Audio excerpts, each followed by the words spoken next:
Collective Chat. And we are here to help you unleash your creativity, find your passion, and desire of the person that you are here to be. A little bit better. And you make my life a little bit better. And you make my life a little bit better.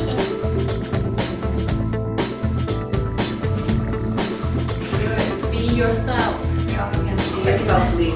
Be yourself. So ladies, welcome to the Collective Chat. Today we are talking about love and relationships. So the first question that I'm going to have for you girls are either of you in a relationship? I'll start with you, Sarah. I'm in a relationship, just a new one, 6 months. 6 months? Yep. Okay. And Tanya, are you in a relationship? Yeah, I've been married 11 years. Married 11 years. And how long have you guys been together total? Oh, I mean, total 11 Total 11 years? Yeah. Okay, Married nice. 8, yeah. Nice. Okay, so I'm going to ask both of you first, I guess, what are some of the qualities that you look for in a partner? Like, what's something that your partner must have in order for you to open up to them? And I love nice guys. Like, that's my... What do you mean? Like, what's your definition of a nice guy? I guess somebody who's thoughtful and, like, how they treat other people. Okay. Yeah. And Tanya, what about you? Has to have a sense of humor. Mm-hmm. Has to be willing to compromise. Has to be like a straight up stand up person. Yeah. Like, you know, very confident and just does what he says he's gonna do. No, yeah, that's definitely important. Yeah. Keeping your word. And so, how did you meet your boyfriend or the guy that you're in a relationship? I met him through a friend. He's a friend of a friend. Okay. So yeah, I just lucked out. And so, would you be open to the idea, or have you ever tried online dating? Yeah, I did online dating for probably like 6 months. 6 months? And Yeah. what kind of apps did you use? I used Match.com, eHarmony. I think that's it. Yeah. And those are both sites that you have to pay for, right? I don't think you have to pay for Match.com. But eHarmony I did. I actually paid for them to even write my profile. That's how much. Really? Yeah. Because I was wondering if there was a difference, between the apps that you have to pay for versus the ones that you don't have to pay for. Because I feel like if you don't have to pay for it, you're probably not as serious about finding somebody. I felt like with the it was a lot of older people originally on eHarmony, or Match.com was a lot more laid back. Yeah. Yeah. I actually had an easier time. I didn't meet anybody on either, but it was easier to meet people on Match than on eHarmony. It was like way more serious and intense. Okay. And how did you meet your husband? I was bartending and he came in and he was visiting. We were in Hawaii. And I was. Oh, okay. Yeah, so he was visiting Hawaii and I was bartending in Hawaii, and I don't know. He just kept coming back. Oh, okay. So he kept coming back, and then he asked me out, and then he ended up moving to Hawaii from here. Really? Yeah. So how did you guys end up back here? So after 5 years of being in Hawaii, we had our first child.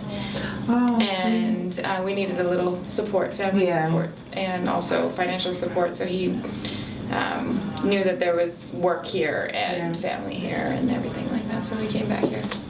In what ways did your relationship with your husband get better after becoming a married couple? Oh. Yeah. Going from dating, because I feel like you could be dating and in a committed relationship while dating, but I feel like it might be different. Oh yeah. We were like the worst couple before. We would fight like cats and dogs and break up every 2 weeks, and you just don't do that when you're married. Like, you work it out and you make it work and you get through it, and it makes you stronger in the relationship and within yourself. Like, it just makes you a stronger person to do that, to fight like that, and then to just stay together and make it work.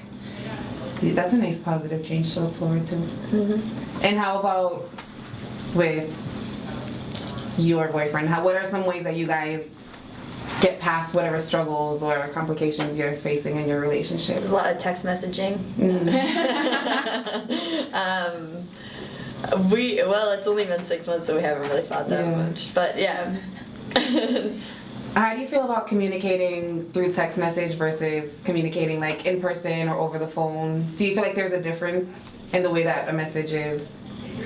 Yeah, that's my number one problem, misinterpreting text messages. We have a rule where we're not allowed to text that much, so because that's my, like, what does that mean? Like, or like the K, like, what is it? Right, like, obviously you want to fight. If you right.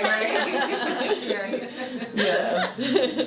Yeah, I try to avoid texting as much as possible. Yeah. And how about you guys? What's your favorite form of communication? Oh yeah, my husband is such a dinosaur when it comes to technology. Like, he doesn't text ever, hardly. I got him my old phone, and I bought a new one, so he's now starting to text. But it's just silly stuff like, you picking up the kids? We always talk face to face. So put in face to face. Yeah.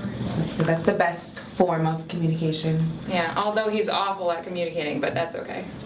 Okay, so I'm gonna go ahead and say that it's safe to assume that you're in love. Do you feel like you're in love, or do you feel like, or what does love mean to you? I don't know what I would say love means to me. Like, I guess just like feeling like unconditional or not, and not worrying about, just knowing, being secure in the relationship. I don't know if we're in love. We haven't said that yet, so I'll text him. No. And how about for you? Like, how has your love grown or changed after moving and having kids and being married? Well, do you guys feel like a deeper? Yeah, definitely. It's a different kind of connection. Like, I don't know, it's hard to explain. I used to be a jealous person, and I guess so was he at one point, and the longer we're together, the more relaxed we are with each other's, personal space and all that stuff. So he does what he wants to do when he wants to do it. I do what I want to do when I want to do it. As long as we tell each other where we're at that point, like, then it's fine. Like, if I want to go out with the girls, whatever, he knows that I go away for girls' weekends, and he's totally cool with all of that. So I think trust is huge in that part of a relationship. So is trust something that is automatically given to a person until they break it, or is trust something that is earned when you're entering a relationship? That's a tough question for me, because I trust people indefinite until they screw me over somehow. Which my husband's totally opposite. He doesn't trust anybody until there's a reason. Okay. Yeah. And how about for you? Yeah, for me, I trust until there's something happens that, but I always think like, oh no, they would never do anything.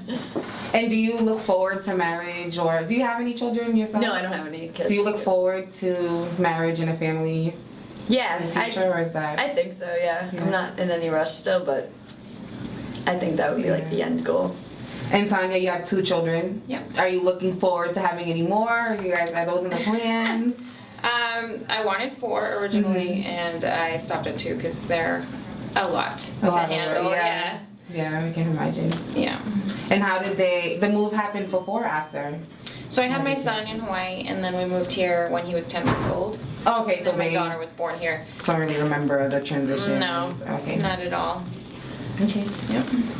All right, ladies. Well, thank you so much for coming out and sharing your relationship advice with us. Do you guys have anything that you want to share with our viewers about relationships, or maybe possibly starting off on a relationship? Starting out? I don't really have any advice. Keep on trucking.